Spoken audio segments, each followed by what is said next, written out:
আসসালামু আলাইকুম। সবাই কেমন আছেন? আশা করি সবাই অনেক ভালো আছেন। আমি আজকে নতুন একটা ভিডিও নিয়ে এসেছি। আলু দিয়ে করলা ভাজি কিভাবে বানাতে হয় সেটা আপনাদের দেখাবো। তো আমার ভিডিওটা সবাই দেখতে থাকুন। আমি করলাগুলো পাতলা পাতলা করে কেটে নিয়েছি আর আলুগুলো কুচি কুচি করে কেটে নিয়েছি।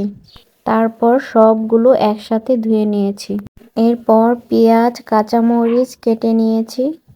এখন চুলার উপর কড়াইটা বসিয়ে দিলাম। এরপর পরিমাণ মতো তেল দিয়ে দিলাম। এরপর পেঁয়াজ কাঁচামরিচগুলো তেলের মধ্যে দিয়ে দেব। এখন পেঁয়াজগুলো নেড়ে চেড়ে হালকা ভেজে নেব। ভাজা হয়ে গেছে, এখন করলা আর আলুগুলো এর মধ্যে দিয়ে দেব। এরপর পরিমাণ মতো লবণ দিয়ে দিলাম। অল্প পরিমাণ হলুদ দিয়ে দিলাম, আপনারা চাইলে হলুদ নাও দিতে পারেন। এখন সবগুলো নেড়ে চেড়ে ভালো করে মিশিয়ে নেব। মেশানো হয়ে গেছে, এখন সিদ্ধ করার জন্য ঢাকনা দিয়ে ঢেকে দেব। এখন ঢাকনাটা উঠিয়ে আবার একটু নেড়ে চেড়ে দেব। মাঝে মধ্যে একটু নেড়ে চেড়ে দেবেন, না হলে পুড়ে যাবে।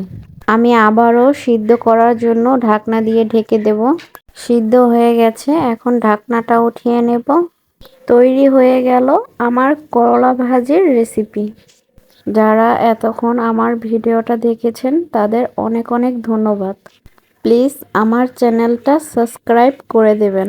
আল্লাহ হাফেজ।